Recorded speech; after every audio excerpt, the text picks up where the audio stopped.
Oi pessoal, aqui é Marcelo Serrano e esse é mais um episódio do podcast Talviews. Antes de começar, eu deixo o convite para você que nos acompanha aqui no podcast seguir as nossas outras plataformas. A gente tem criado vários conteúdos complementares para o Instagram. Todos os relatórios aqui do Research da área macro ficam disponíveis no canal do Talviews no Telegram. E no YouTube a gente disponibiliza as edições do podcast também em vídeo. Então reforço o convite aí para as nossas outras plataformas. Hoje a gente não vai falar sobre bolsa, a gente vai falar de uma indústria que já soma 7 vezes mais clientes do que o mercado acionário. Um mundo de apostas e jogos online já fez o brasileiro movimentar mais de 68 bilhões de reais, e a ideia desse episódio é entender um pouco mais sobre as cifras do mercado de bets, desdobramentos para outros setores da economia, em especial para os segmentos de varejo e consumo. E para nos ajudar com esses temas, hoje a gente conta com as participações do Luiz Sherman, que é economista do Itaú Unibanco e responsável por esse estudo que a gente vai repercutir aqui no episódio, e o Thiago Macruz, que é Head do Research aqui do Itaú BBA. Sherman, Macruz, tudo bem? Bem-vindos. Tudo bem, obrigado. Tudo bem, pessoal. Beleza.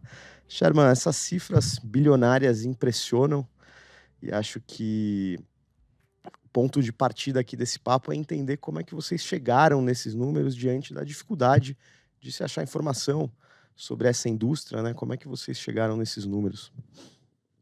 Claro. Bom, como os sites de apostas são localizados fora do Brasil, as apostas todas elas geram uma transação cambial. Então a gente foi procurar no balanço de pagamentos, que é o registro de todas as transações entre brasileiros e estrangeiros.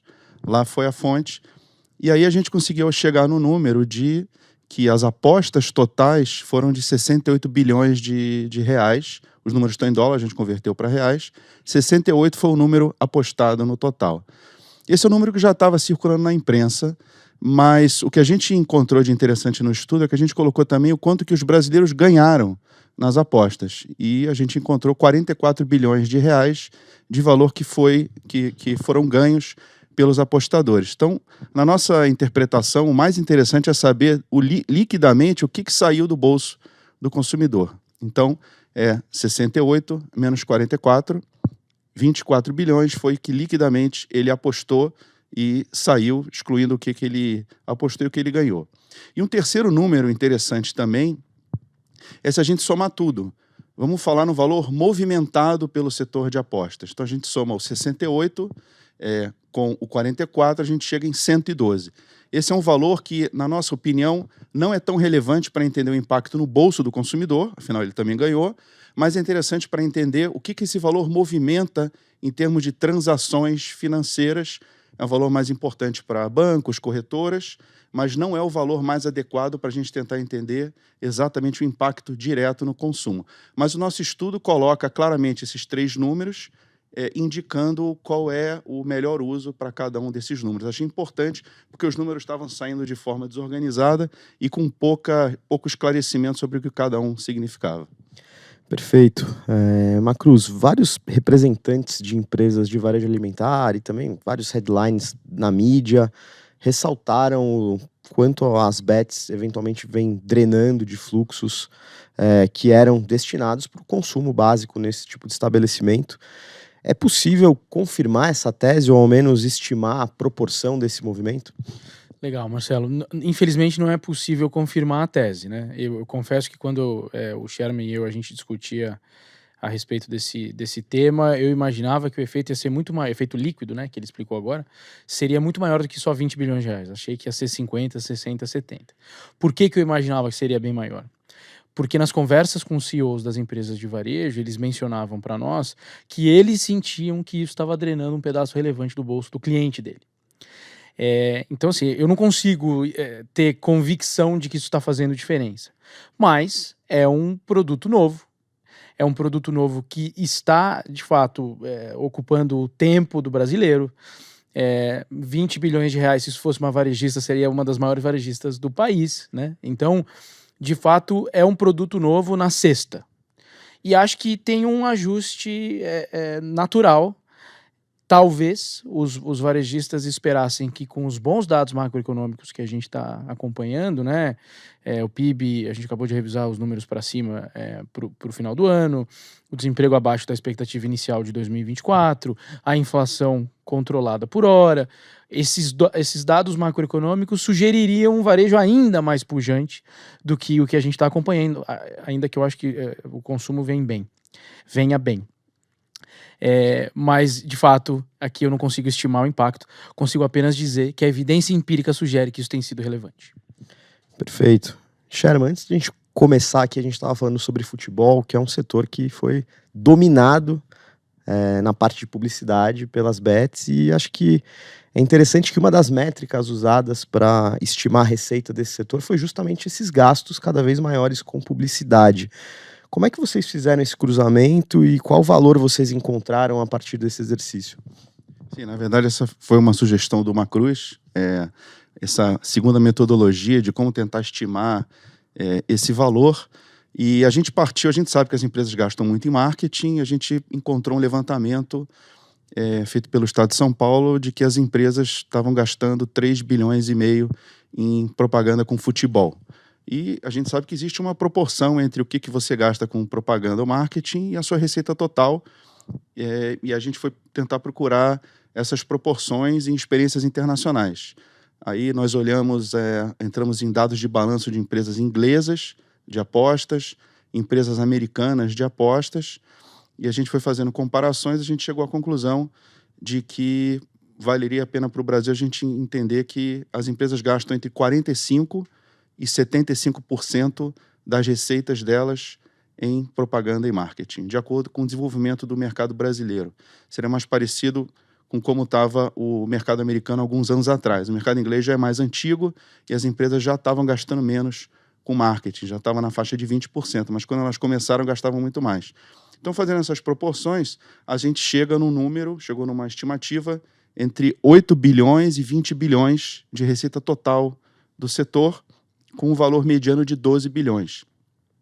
12 bilhões nós consideramos proporcional próximo ao 24 que eu comentei anteriormente. Então foi uma espécie de validação de que o número está aí entre 10 e 20 bilhões e não em 60, 70 bilhões em termos de receita final das empresas. Legal.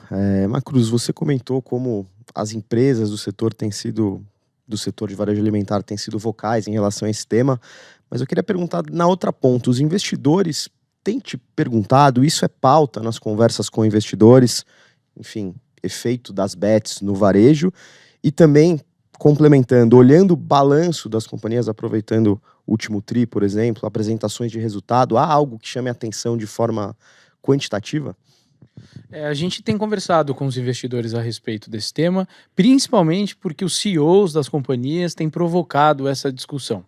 E eu acho que a principal preocupação do investidor imagina que a gente toma a decisão de investir numa empresa, ela é uma combinação de diversos fatores, mas tem envolvido uma projeção de resultados, né? Você projeta o ano seguinte, 2 anos para frente, 3 anos para frente, e essa projeção, de alguma forma, você aprende com o que aconteceu no passado para tentar, usando uma combinação de variáveis macroeconômicas, chegar numa previsão razoável para os resultados de uma companhia.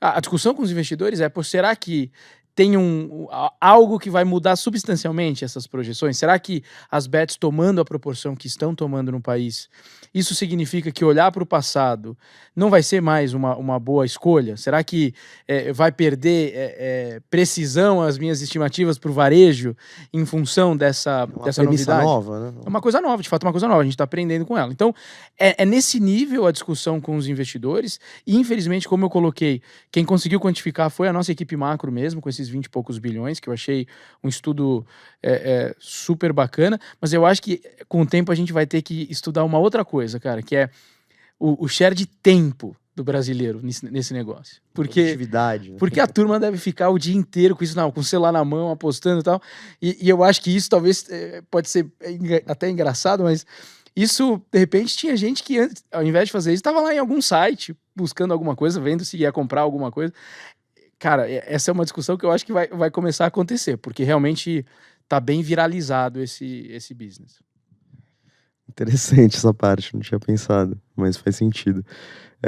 A gente falou bastante de impacto no varejo, Sherman, mas se a gente tentar estimar impacto macro de uma forma mais ampla, a partir do crescimento do setor de apostas, tem algum insight relevante, algum cruzamento que vocês tenham feito?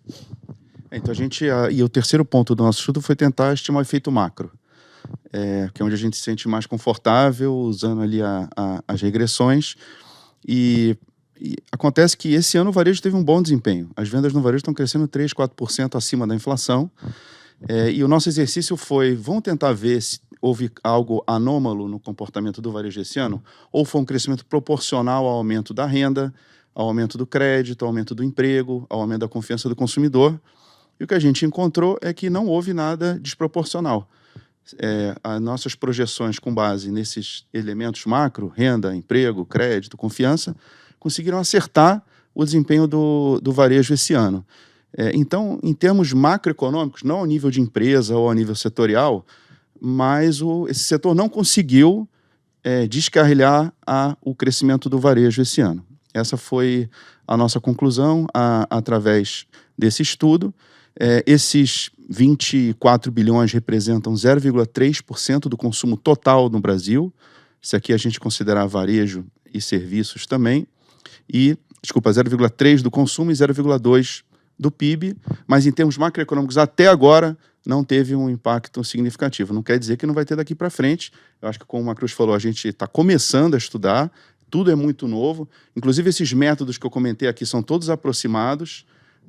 A partir de janeiro de 2025, as empresas vão ter que estar registradas no Brasil, então você vai ter todos os números oficiais, você não vai precisar de estimativas como a gente tentou fazer nesse ponto de conhecimento onde a gente está agora. Então vai ser muito mais fácil, muito mais preciso fazer estimativas para frente, mas por enquanto essas são as conclusões aí que a gente chegou.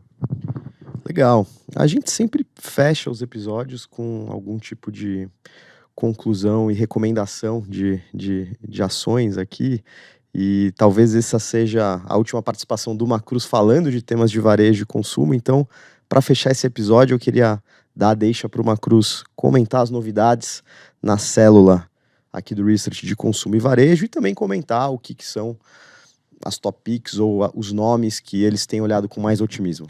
Legal. Marcelo, de fato a gente contratou o Rodrigo Gastim para ser o analista de retail aqui do banco, de varejo aqui do banco a partir de agora. Estou fazendo uma transição para ele, que deve acontecer até o começo do ano que vem. Mas o que eu consigo te dizer é que a gente está com uma expectativa de que o varejo mais exposto à classe C, dependente de crédito, pode ter uma melhora significativa de resultados operacionais. Vamos lembrar que a gente vem de 2 anos bem difíceis para varejo de vestuário classe C ali. Eu tô me referindo a Riachuelo, a Renner. E agora a gente tem um ciclo de crédito que está um pouco melhor. As empresas estão um pouco mais confiantes em conceder crédito, e isso é muito relevante para gerar receita para o varejo. E as bases são muito frágeis, né, do ano passado. O ano passado foi ruim. Então, nesse segundo semestre, os colegas aqui que estão acompanhando o Itaú Views, ficaria bem de olho nas varejistas expostas à classe C, principalmente as de vestuário. Perfeito.